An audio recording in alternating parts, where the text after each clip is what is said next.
Aliporudi kutoka safari yake ya kazi, alihisi mara moja kuwa kuna kitu hakiko sawa. Kulikuwa kimya. Kimya kupita kiasi. Aina ya kimya kinachofunga tumbo kabla hata akili haijaelewa. Viatu vyangu havikuwa mbele ya mlango. Koti langu halikuwa limetundikwa kwenye kishikio. Gari langu halikuwa katika eneo la kuegesha. Na alipoingia jikoni, bado amevalia suti yake safi aliyokuwa akiivaa ili kutoa hisia nzuri, aliona kile alichokuwa akikihofia zaidi duniani. Juu ya meza, pete ya ndoa. Karibu, bahasha yenye jina lake lililoandikwa kwa mkono wangu. Na sentensi moja rahisi: jishughulishe mwenyewe. Alibaki amesimama akiishika vipande vya maisha yake yaliyovunjika. Alijaribu kuniita. Sikumjibu. Lakini hadithi hii si ile ya machozi yake. Ni hadithi ya jinsi nilivyotoka kufanya kazi mbili ili kufanikisha ndoto yake, hadi kugeuza kila kitu na kuchoma yote. Kwa usahihi. Kwa maandalizi. Bila kurudi nyuma. Basi turudi nyuma. Nitawarudisha mwanzo. Naitwa Tumaini. Si mfanyabiashara wa fedha wala fikra wa teknolojia. Ni mwanamume wa kawaida tu. Ninaamini kazi ngumu, uaminifu na kutimiza ahadi. Ndivyo nilivyolelewa. Baba yangu aliishi kwa kanuni hizi na akaniridhisha kama urithi. Nilikulia katika mji mdogo ambapo watu bado husalimiana wanapokutana barabarani, ambapo kahawa ni moto na chungu, na ambapo mgahawa unajua agizo lako kabla hujaketi. Maisha hayakuwa ya anasa, lakini yalikuwa ya uaminifu. Ni aina ya maisha niliyotafuta kujenga. Nilikutana na mke wangu, Zawadi, wakati wa karamu ya nyama choma siku ya sikukuu nyuma ya kituo cha wazima moto. Alikuwa amevaa gauni jekundu la kiangazi na alikuwa na kicheko kinachokufanya usahau ulipo. Mwenye akili, laana. Alisema atakuwa wakili. Neno zuri. Aliota kujadili mahakamani, kusaidia watu, labda hata kuwa jaji siku moja. Sikujua hata kutamka neno hilo kwa usahihi mara ya kwanza alipolilia, lakini yeye alilifanya liwe muhimu. Sikuwa nimekutana na mtu mwenye azimio kama hilo. Alikuwa na nguvu, tamaa, moto machoni. Nilipenda kama mjinga. Au labda si mjinga, bali mwanamume aliyemwamini mtu. Tulioana katika ofisi ya serikali, si jambo kubwa, marafiki wachache na familia tu.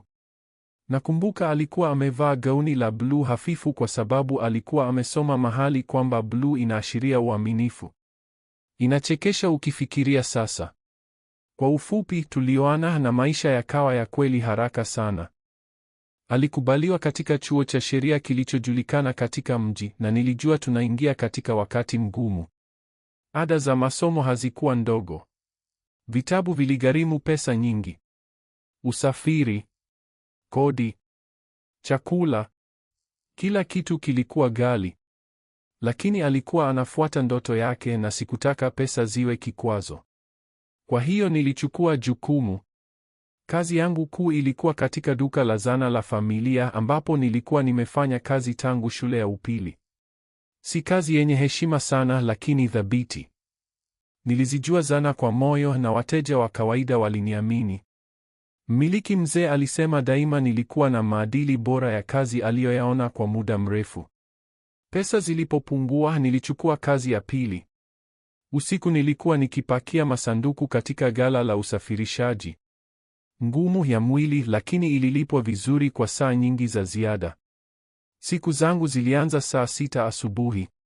Nilitengeneza kahawa ya kuchujwa ya bei nafuu nyumbani, nikambusu Zawadi akiwa na pua yake kwenye maelezo yake, kisha nikaondoka duka la zana hadi saa 9:30 alasiri. Kurudi nyumbani, kuoga haraka, kitu rahisi kula, mara nyingi chakula cha jana au sandwichi ya samaki, kisha kuelekea ghala saa 11. Nilimaliza karibu saa 6 usiku, wakati mwingine baadaye. Nilipolala, Zawadi alikuwa amelala tayari, mate kwenye maelezo au akiangalia video za kesi kwenye kompyuta yake. Iliendelea karibu miaka miwili. Kila wiki, mdundo ule ule, uchovu, bili, usingizi. Mwishoni mwa wiki alipokuwa hana mazoezi au majaribio ya mtihani, tulikuwa na saa chache pamoja. Tulikaa kwenye veranda na vikombe vya kahawa ya maji, tukiangalia magari yakipita, tukizungumza juu ya kesho. Nakumbuka siku moja aliniambia, nitakapokuwa mshirika, hutaweza tena kubeba sanduku hata moja maishani mwako, Tumaini. Nilitabasamu. Nilimwamini. Sikulalamika kubeba yote. Kweli hapana. Nilijivunia kuwa yule anayevumilia. Wanaume wengine hulia juu ya dhabihu. Mimi niliona kama sehemu ya mkataba. Hii ndiyo upendo, sivyo? Unafanya kazi. Unajenga. Unateseka kidogo ili mwingine aangaze. Nilijiambia kwamba siku moja atakapoapa na kuwa na bango lake kwenye mlango mzuri, atageuka na kukumbuka nilichotoa. Fikra hiyo peke yake ilinifanya nistahimili. Nililipa ada zake za masomo kwa wakati, kila muhula. Gari lake la zamani lilipoharibika gia, nilichukua mkopo mdogo kununua gari dogo la kutumika la kuaminika kutoka kwa rafiki. Nilitengeneza vyombo vya chakula cha mchana kwa masomo yake ya asubuhi. Nilichapisha maelezo yake kompyuta ilipoziba. Hata niliacha jioni zangu za karata na marafiki ili kumsaidia kurudia mitihani. Nilikataa nyongeza katika duka la zana kwa sababu zilihusisha saa zisizo na unyumbufu, na nilijua alihitaji muda wangu zaidi kuliko mimi mshahara mkubwa. Wakati mwingine nilirudi nimechoka kiasi cha kusahau kuvua viatu vya kazi. Nilianguka kwenye sofa. Mgongo uliniuma. Mikono ilikuwa na maganda daima. Kulikuwa na usiku ambapo magoti yalionekana yamebanwa na lori. Lakini Zawadi, aliendelea, macho yakiwa yamekazwa kwenye lengo. Alisema vitu kama, bado mwaka mmoja mpenzi. Vumilia kidogo zaidi. Na nilivumilia. Nakumbuka ghorofa yetu ndogo, chumba kimoja, kuta za kadibodi, hata ambayo haikuwahi joto wakati wa baridi. Lakini ilikuwa yetu. Tulilala kwenye sofa kitanda hicho cha zamani na kuzungumza juu ya kesho. Nyumba nje ya mji. Labda mbwa. Yeye akiwa na suti, mimi hatimaye nikipumzika. Tulicheka tukifikiria jina la kifahari kwa mbwa, kama wakili. Alipenda aina hiyo ya utani. Sikufikiria kamwe kulalamika. Si kwa sauti. Rafiki zangu waliniuliza, Tumaini, mpaka lini utajiwa kwa kazi hivi? Niliinua mabega na kujibu, mpaka Zawadi atakapofaulu. Hawakuelewa. Alikuwa mke wangu. Inatarajiwa umwamini mtu unayeoa. Ndivyo nilivyotia saini. Kwa kuangalia nyuma, labda nilikuwa na kiburi kupita kiasi. Labda nilifikiria upendo unatosha kuweka kila kitu sawa. Labda nilikuwa kipofu. Lakini wakati huo niliona tu mwanamke anayekimbilia ndoto yake na mwanamume anayefanya kinachohitajika kumsaidia kuifikia.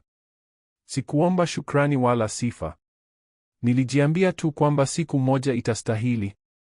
Nilifikiria tunaunda timu. Lakini timu haziweki siri.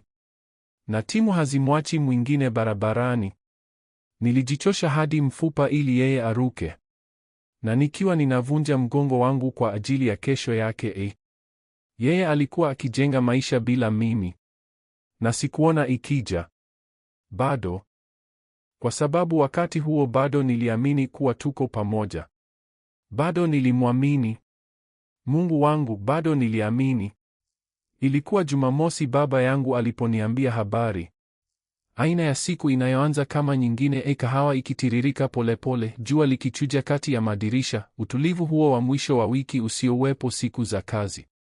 Nilikuwa nakitengeneza kishikio cha lango nyuma ya nyumba, nikiapa dhidi ya skrubu zisizoingia, nilipoona gari la mzigo la baba yangu likisimama katika eneo la kuegesha. Alikuwa akiendesha daima gari lake la zamani la mwaka 1998, lile linalofanya kelele za kuzimu lakini linakataa kuzima, kama yeye mwenyewe.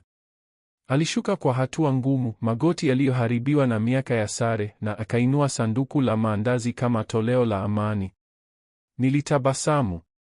Ni nini hii? Niliuliza nikifuta jasho kutoka usoni. Mzee hawezi tena kumletea mwanawe maandazi bila kuwa na shaka, alichekesha. Tulikaa kwenye veranda na vikombe vya kahawa yake ikiwa na tone la maziwa yangu nyeusi na tukazungumza juu ya kila kitu na hakuna kitu. Hali ya hewa, jinsi timu ya soka ya eneo ilivyokuwa ikicheza, mimea yake ya nyanya. Kisha nikiwa ninanyoosha mkono kuelekea maandazi ya jam, alikohoa kama anavyofanya daima kitu kinapomsumbua. Nilikutana na Zawadi jana, alisema kwa sauti nyepesi kama ananiambia kwamba paa alivuka barabara. Ndiyo, nilijibu bila kufikiria. Alikuwa nje daima wakati huo, masomo, wateja, vikundi vya kurudia, vinywaji. Ratiba yake ilikuwa imejaa zaidi ya treni ya kasi. Alikubali, macho yakiwa yamekazwa barabarani. Nilimwona katika mgahawa wa uwanja, ule wenye viti visivyo sawa kwenye veranda. Niliujua. Tulikuwa tumeenda pamoja mara kadhaa. Alipenda kahawa yao yenye maziwa. Alisema inamsaidia kufikiria. Hakuwa peke yake, aliongeza. Niliongeza macho. Na mwanamume, aliendelea kwa utulivu. Haikuonekana kuwa mkutano wa kazi, ukielewa ninachomaanisha. Walicheka. Alikuwa akijivuta kuelekea kwake mara nyingi. Akiwa vizuri sana. Tumbo langu lilifungwa kidogo, kama unavyohisi maziwa yameharibika baada ya kinywa cha kwanza. Hata hivyo sikuruka hitimisho. Alikuwa wakili sasa, au karibu. Mikutano na wateja, mikakati, mtandao. Nilijiambia ni jambo la mantiki. Labda alikuwa amenieleza na mimi nimesahau. Una uhakika haikuwa mwanafunzi mwenzake au kitu kama hicho? Niliuliza. Baba yangu hakujibu mara moja. Alinitazama kama baba anavyomtazama mwanawe anapotaka aelewe mwenyewe. Inawezekana, alisema mwishowe. Lakini nilifanya ufuatiliaji kidogo. Najua kutofautisha kati ya majadiliano na mvuto. Tulikaa kimya sekunde chache. Ulimwambia ulimwona? Niliuliza. Alitikisa kichwa. Sikufikiri ni jukumu langu. Nilijiambia nitakuambia na utajua unachofanya nayo. Nilidhamini. Baba yangu si aina inayoingilia mambo yasiyomhusu. Amesema daima huwezi kulazimisha ukweli kwa mtu au lazima aende mwenyewe kutafuta. Lakini mazungumzo hayo yalinibaki tumboni siku nzima. Jioni ile ile Zawadi aliporudi, nilizungumza. Si kwa hasira. Tu wazi. Sikutaka kumshtaki, tu kuelewa. Sikiliza, nilianza alipoingia akiwa na begi lake kubwa la ngozi mkononi na saladi ya kuchukua isiyoisha. Baba amenambia alikuona katika mgahawa wa uwanja. Aliongeza macho, nyusi zikiwa zimeinuliwa kama ameshangazwa. Alisema ulikuwa na mwanamume. Mrefu, koti jeusi. Nywele nyeusi. Alisimama kisha akatabasamu. Alikuwa mteja wangu wa kwanza, Tumaini. Nilikuwa nimekuambia, sivyo? Labda. Sikuwa na uhakika tena. Kichwa kilikuwa kimejaa namba, saa na bili. Aliendelea, sauti tulivu. Alihitaji ushauri wa haraka kwa kesi ya mali isiyohamishika. Kila kitu cha kawaida. Tulikutana katika mgahawa kwa sababu alikuwa kati ya miadi miwili. Hakuna cha ajabu na kuapia. Nilikubali polepole. Sawa. Alipita mbele yangu akaweka begi kwenye kiti. Unaweza kuangalia ratiba yangu ukitaka. Kila kitu kiko hapo. Na hapo ikaisha. Juu ya uso. Lakini kitu kilibadilika baadaye. Haikuwa alichosema, ni jinsi alivyosema. Fluid sana. Kama maneno yalikuwa tayari kwenye ulimi. Kama alijua swali litakuja. Na nilijaribu, Mungu anajua nilijaribu kiasi gani kuwafukuza mashaka. Nilijiambia nina paranoia. Kwamba nimechoka tu. Kufanya kazi mbili kuna kufanya uone mizimu, utilie shaka tabasamu, ufahamu vibaya kimya. Lakini sikuwa nimewahi kuhisi hivi naye hapo awali. Mpaka wakati huo. Wiki iliyofuata nilianza kuona vitu ambavyo sikuwa nimeona hapo awali. Jinsi alivyocheka mara nyingi mbele ya simu. Jinsi alivyoinamisha skrini nilipopita nyuma yake. Harufu mpya aliyokuwa akiivaa nyepesi ya maua ambayo hakuwahi kuwa nayo hapo awali. Alisema ni sampuli ya zawadi kutoka kwa mteja. Hata nguo zake zilibadilika.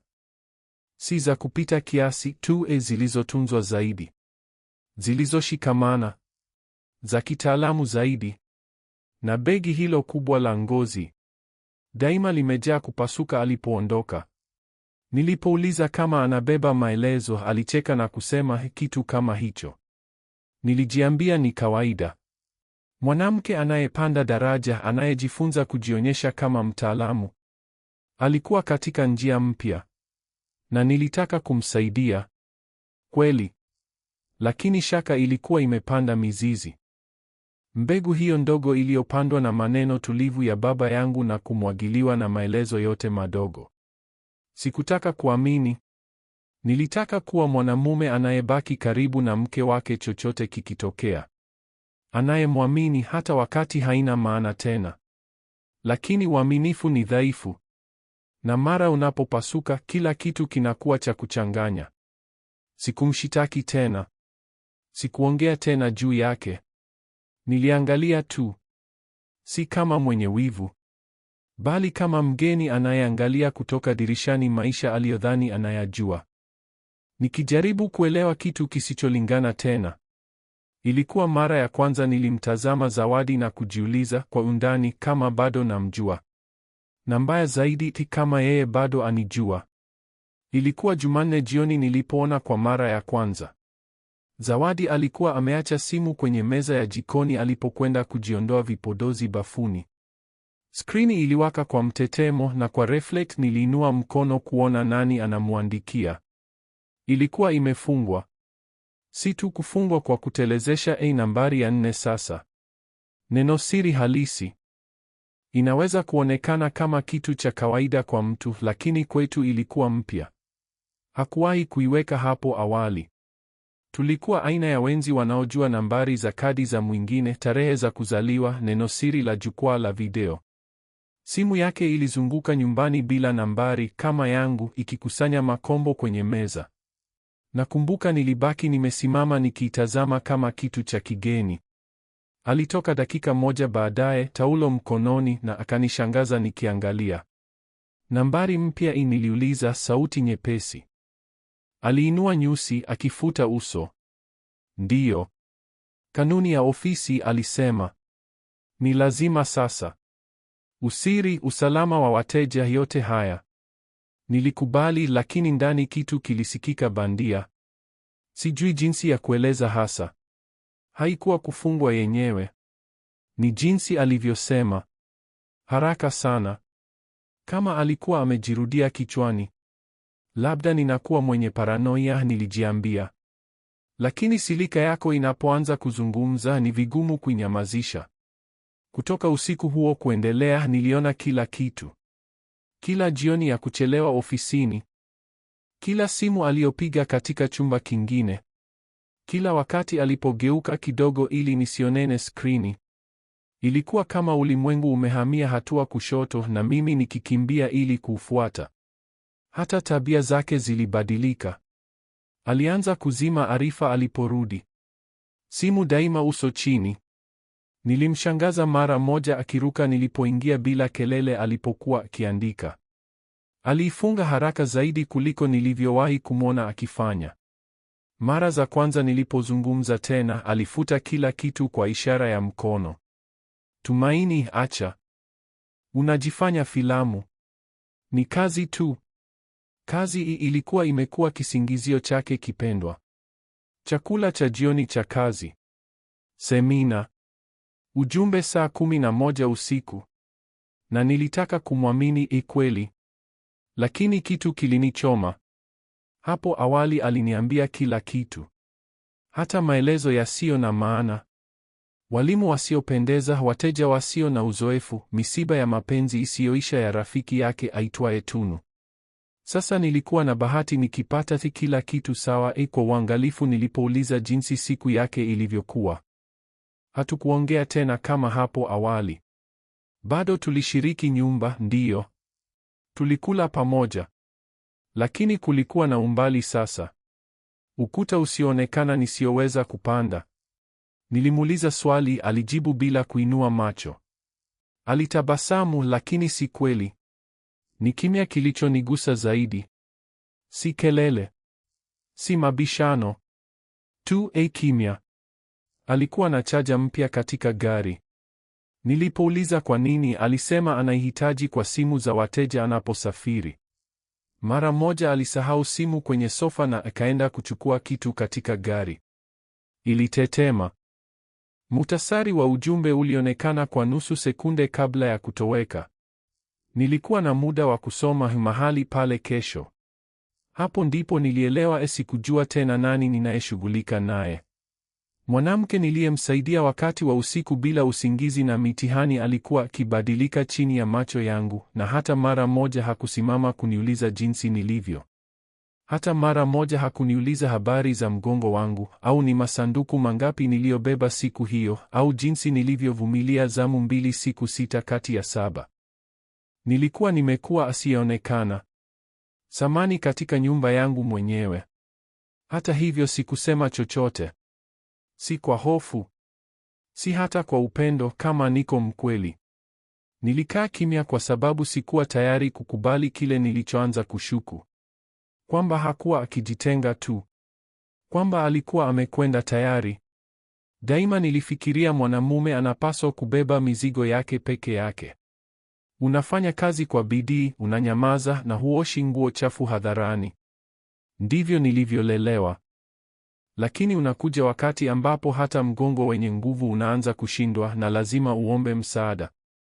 Kwa mimi wakati huo ulifika Jumapili alasiri yenye baridi. Tulikuwa kwa wazazi wangu kwa chakula cha mchana. Mama yangu alikuwa ametayarisha nyama ya ng'ombe iliyochomwa iliyoyeyuka chini ya uma, na nyumba ilinukia vitunguu saumu na rosemari unapovuka mlango.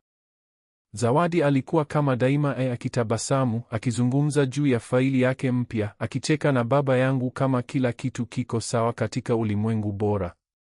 Lakini nilijua. Nilikuwa nimekaa mbele ya baba yangu mezani, nikimtazama akikata nyama kwa utulivu wa kimethodi aliokuwa nao alipokuwa bado katika jeshi la polisi. Alikuwa amefanya miaka 28 katika jeshi la polisi. Alianza katika kituo, akamaliza katika kikosi cha uchunguzi. Mwanamume mwenye akili zaidi ninayemjua. Hakuwahi kuruhusu kitu chochote kipite. Baada ya chakula, mama yangu na Zawadi walipokuwa wakiondoa meza, nilijivuta kuelekea kwake na kusema, "Baba, nahitaji kuzungumza nawe." Aliinua macho yake ya kijivu yakiwa yamefungwa kidogo. "Hakuna sawa, mwanangu." Nilikubali. "Kuna kitu kisichofaa na Zawadi." Hakusema neno, aliweka uma tu na kunipa umakini wake wote. Nilimweleza kila kitu. Nambari kwenye simu. Jioni za kuchelewa. Umbali uliokuwa umejitokeza katika ndoa yetu. Na jinsi hata bila ushahidi nilihisi ndani kitu kisichoniacha. Hakunikatiza hata mara moja. Alisikiliza tu, macho yakiwa yamekazwa kama katika hadithi za zamani za mahojiano alizonieleza. Nilipomaliza alijiegemeza kwenye kiti na kusema, "Unataka ukweli?" "Ndiyo." "Basi tutauipata." Hiyo yote. Hakuna mahubiri.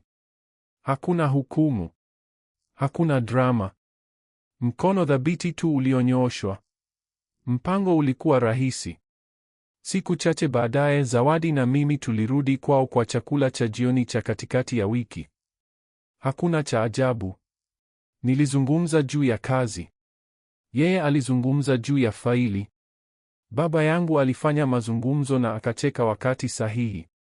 Na alipokuwa akimsaidia mama yangu kubeba ununuzi ndani, yeye alitoka kwa busara katika eneo la kuegesha.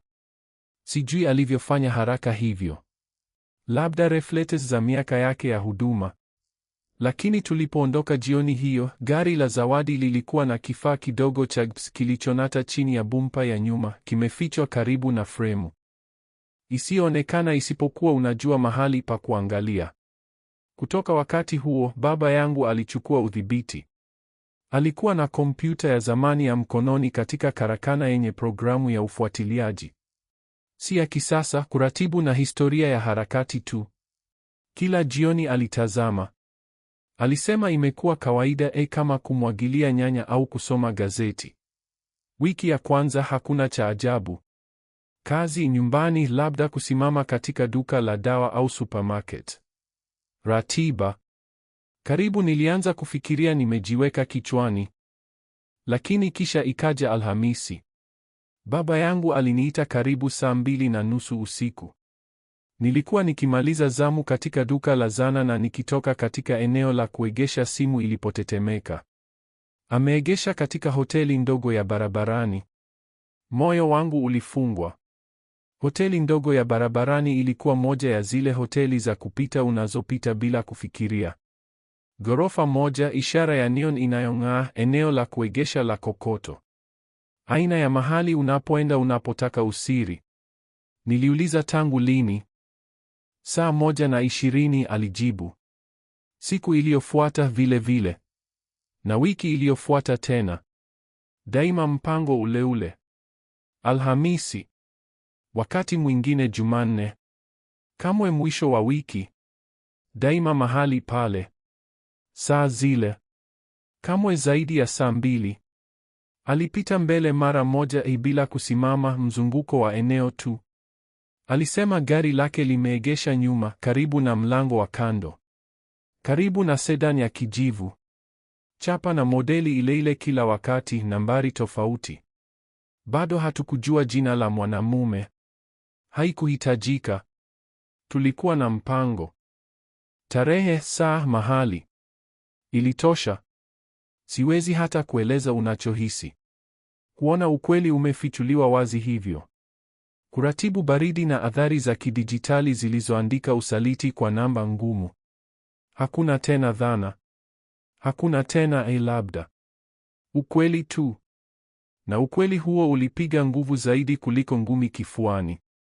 Na hapo nilielewa siwezi tena kufunga macho.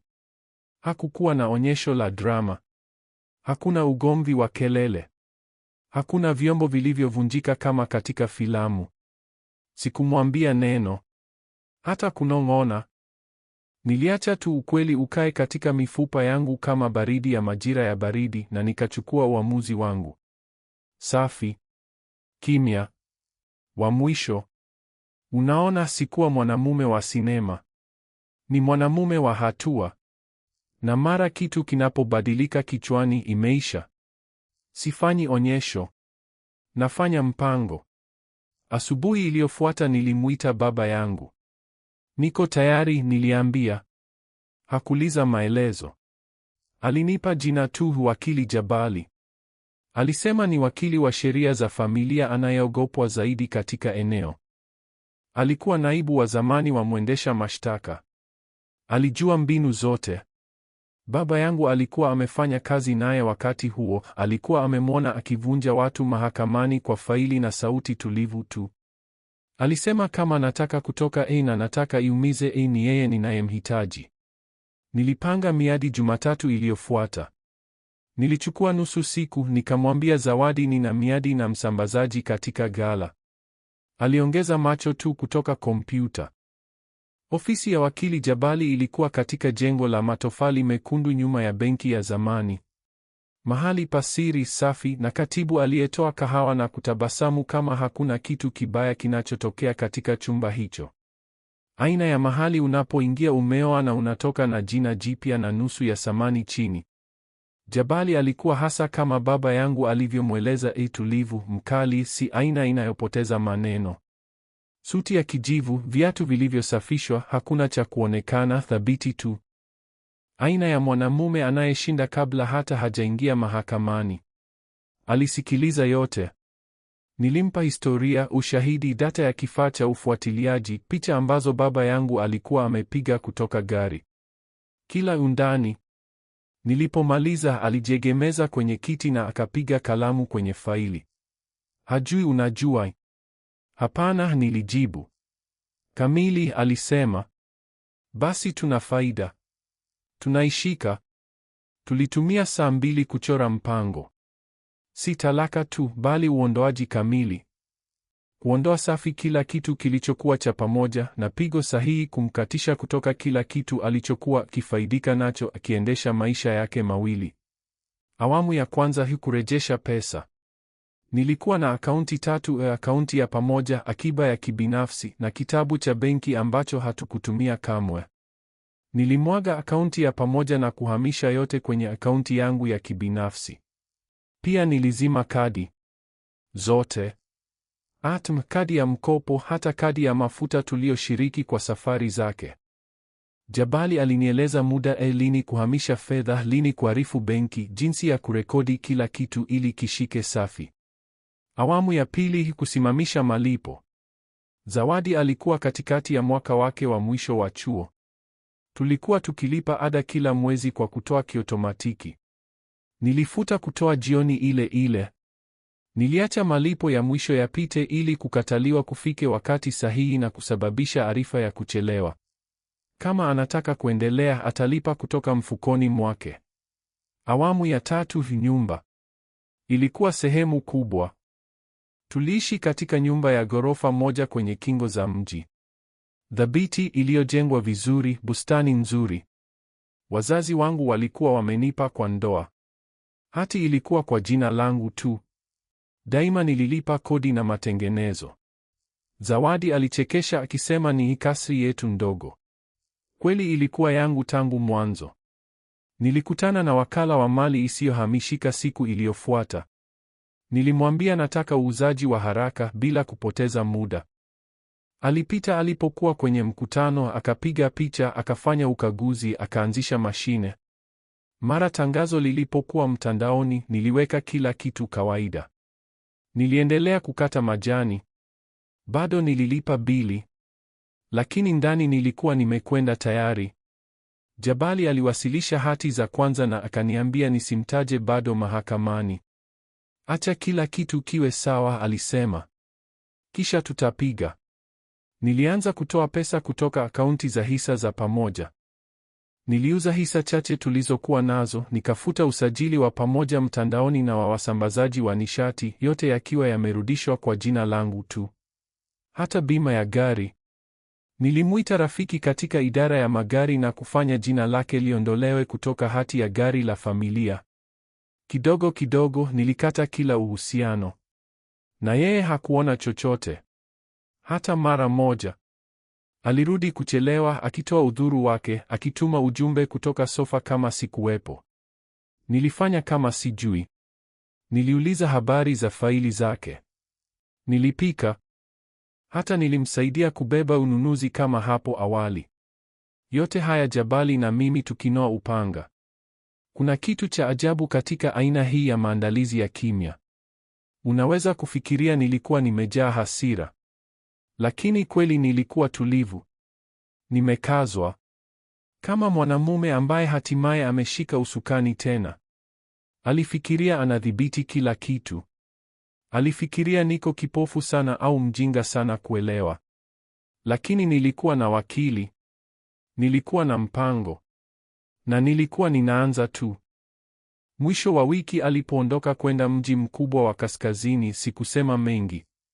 Alikuwa akizungumza juu ya kongamano hilo la sheria kwa wiki, tukio kubwa la mtandao, mawakili kutoka kila mahali, meza za mviringo juu ya majadiliano mahakamani na usimamizi wa faili.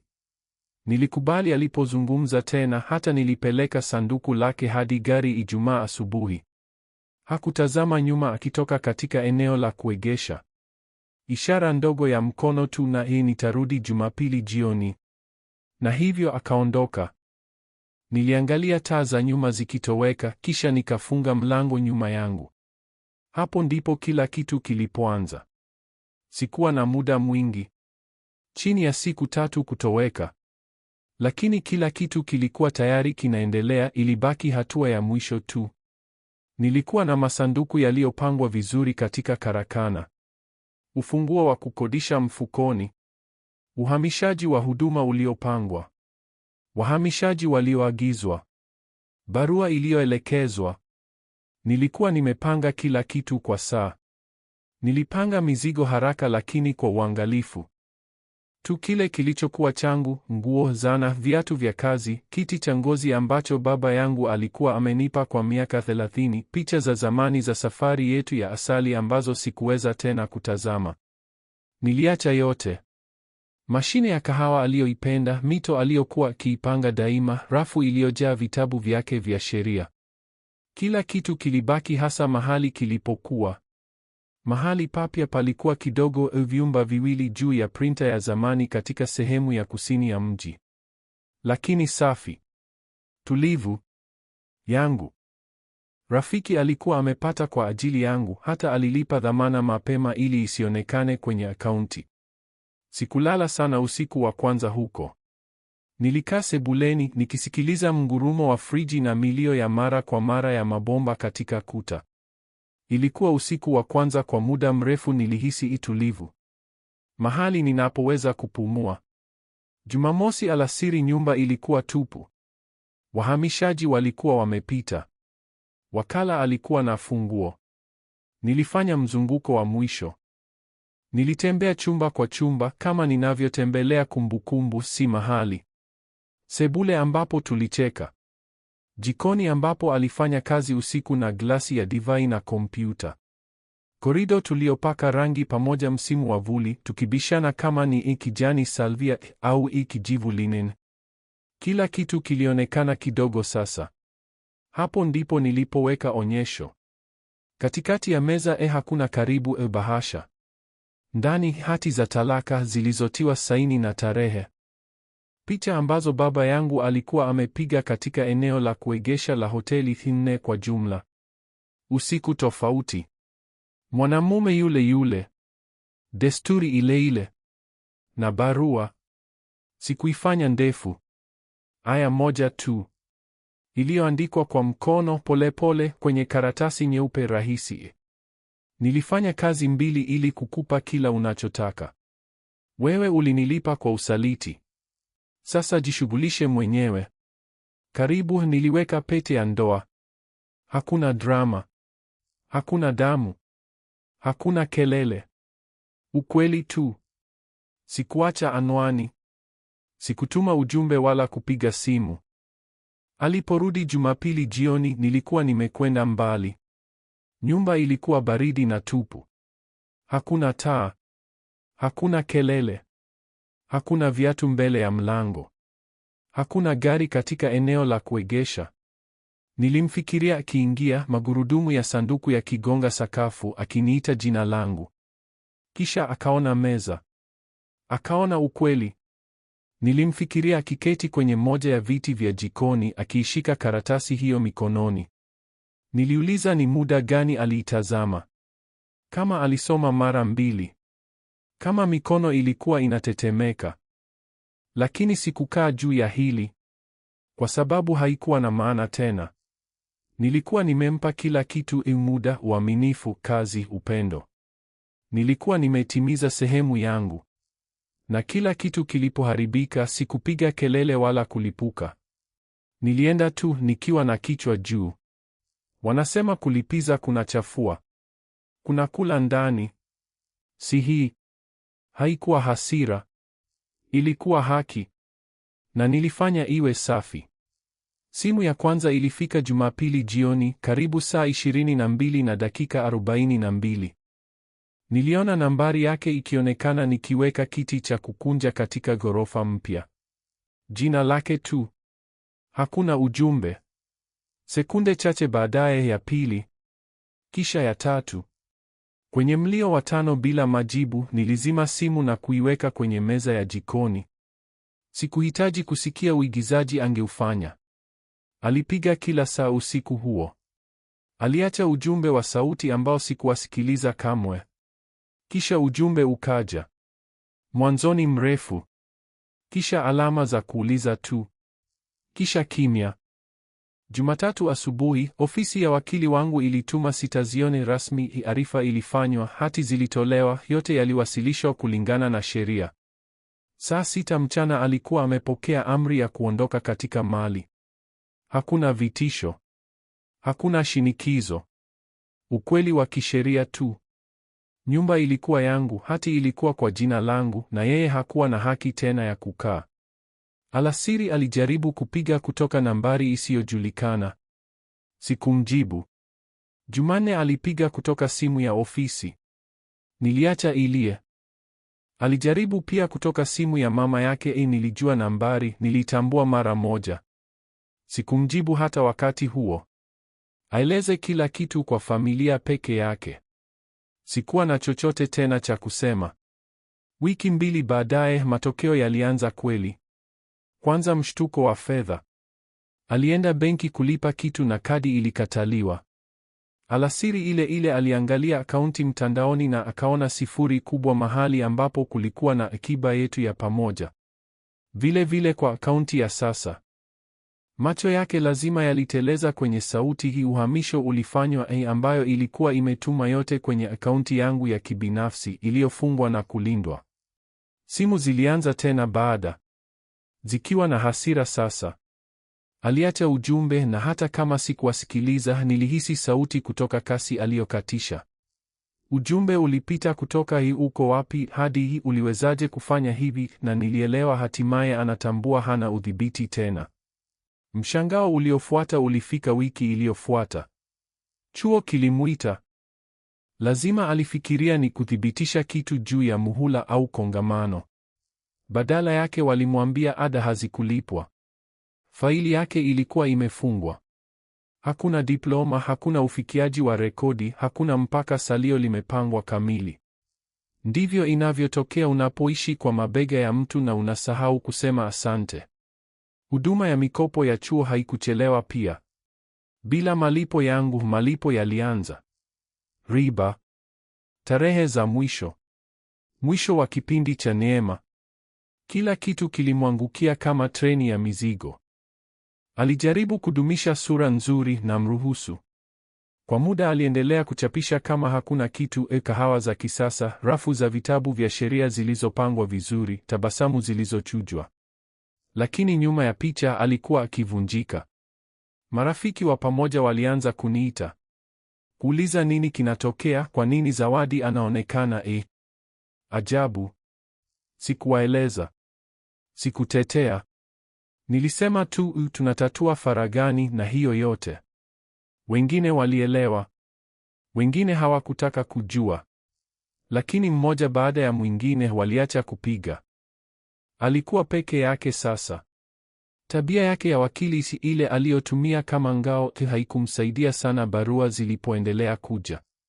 Notisi. Maombi ya ukusanyaji. Barua pepe kutoka kwa wakala wa mali isiyohamishika inayouliza lini ananuia kuondoka. Alikuwa amejenga ulimwengu juu ya wangu na alifikiria utasimama hata nilipomwangusha. Kweli misingi ilikuwa yangu tangu mwanzo. Wakati mwingine nilikaa kwenye balkoni na kahawa nikiuliza anafanya nini wakati huo. Kama bado anajaribu kujadili kutoka kwake. Au kama hatimaye ameelewa wakati huu hakuna mvuto unaoshika, hakuna hotuba ya kushinda. Kwa sababu haikuwa mjadala. Ilikuwa ukweli unaopata kuchelewa. Na ukweli haujali jinsi unavyozungumza vizuri. Talaka ilidumu chini ya miezi 6, lakini niamini ilionekana kama majira ya baridi marefu yanayokataa kuisha. Hakukuwa na onyesho kubwa mahakamani. Hakuna kelele wala milango inayogonga. Karatasi, saini, kimya tu. Wakili wangu, wakili Jabali, alisimamia kila kitu kwa usahihi ule tulivu wa siku ya kwanza. Alifika kila miadi na kalamu mbili, faili iliyojaa ukweli na sura inayosema hatuko hapa kupoteza. Zawadi alijaribu kupigana mwanzoni. Hatua za kinyume. Kupinga nyumba, akiba, hata gari la familia lililonunuliwa kabla ya ndoa na kulipwa na mimi hadi senti ya mwisho. Lakini hakuna kilichoshika. Faili tuliyokuwa nayo, ziara za hoteli, dondoo za akaunti, historia ilieleza hadithi yote. Safi ya ukweli isiyopingika. Sikukuu ya mwisho ilipofika alikuwa amebadilika. Si uchovu tu, tupu. Mwanamke aliyekuwa akiingia chumbani kama anamiliki sasa alikuwa amekaa kimya mezani, akichezea kalamu ya bei nafuu na kuepuka macho yangu. Jaji alitia saini amri bila kutazama nyuma. Na hivyo ikaisha. Aliondoka na jina lake, masanduku machache ya nguo na madeni zaidi kuliko ningeweza kuhesabu. Ada za chuo, kadi za mkopo, gharama za kibinafsi alizokusanya akifikiria nitakuwepo daima kulipa, zilikuwa zake sasa. Na niamini, benki hazikumruhusu kusahau. Na mimi niliweka nyumba ingawa sikurudi kamwe kuishi. Iliuzwa mwezi uliofuata baada ya hukumu, na pesa zilikwenda moja kwa moja kwenye akaunti kwa jina langu tu. Niliweka gari la familia. Niliweka zana zangu. Niliweka dhamiri safi ya yule asiyeshuka hadi kiwango chake. Haikuwa juu ya kuweka vitu, ilikuwa kuanza upya. Na nilifanya polepole, kwa siri. Nilikaa katika ghorofa ndogo juu ya printer kwa muda. Nilipita jioni nikirekebisha vitu ambavyo havikuhitaji kurekebishwa. Kukarabati tiles za bafu. Kusaga na kupaka rangi meza ndogo iliyopatikana katika soko. Kujijenga kazi baada ya kazi. Iliboresha kukaa peke yangu kidogo. Hakuna matarajio. Hakuna uongo hewani. Utu. Karibu miezi mitatu baada ya talaka kutamkwa, nilikutana na mtu. Aliitwa Asha. Hatukujuana kwenye programu au wakati wa mpango uliopangwa. Tulijikuta bega kwa bega katika warsha ya ufundi, hakuna zaidi. Alikuwa akirejesha benchi ya zamani kwa veranda yake. Alikuwa amevaa glavu za kazi za ukubwa 2 mkubwa na akiapa kwa sauti ya chini skrubu zisizoingia. Tulianza kuzungumza na kabla sijafahamu tulikuwa tukicheka kama tunajuana kwa miaka 10. Hakuwa wa kuvutia. Hakuzungumza ili kusema kitu. Hakujifanya kuwa kitu kingine. Alikuwa wa kweli tu. Tulitumia muda. Tulishare kahawa. Tulizungumza juu ya zamani zetu. Sikumficha nilichopitia na yeye hakujifanya ameelewa yote. Uaminifu huu unabadilika unapodanganywa kwa muda mrefu. Asha hakujali nilichokuwa nimemiliki hapo awali au saa ngapi nilifanya. Alikuwa anajali kujua kama nakuja, kama nasikiliza, kama ninatimiza neno. Tulitumia jioni nyingi kwenye veranda yake. Alipenda wakati huo wa utulivu kati ya chakula cha jioni na usiku. Tulikunywa chai baridi, tukiangalia jua likitoweka nyuma ya miti, na hatukusema mengi. Hata hivyo, kimya hicho kilikuwa joto zaidi kuliko kila kitu nilichokijua kwa miaka. Hakuna michezo. Hakuna siri. Mwanamke anayejua maana ya uaminifu tu. Na mwanamume ambaye hatimaye amejifunza jinsi amani inavyoonekana kweli. Bado nilikuwa na makovu. Si kila kitu kinapona safi. Lakini nilikuwa nimerudi mzima. Matofali baada ya matofali, nilikuwa nimejenga tena maisha niliyokuwa nimekaribia kupoteza nikijaribu kujenga ya mtu mwingine. Na wakati huu ilikuwa yangu. Miaka 2 ilikuwa imepita. Kalenda 2 kamili za misimu inayopita. Siku za kuzaliwa 2, majira ya baridi 2, asubuhi 2 za Krismasi tulivu. Muda wa kutosha kwa vumbi kukaa, kuacha kutazama nyuma, kuacha kujiuliza anakuwa nini au amekwenda wapi. Asha na mimi tulikuwa tumepata mdundo wetu.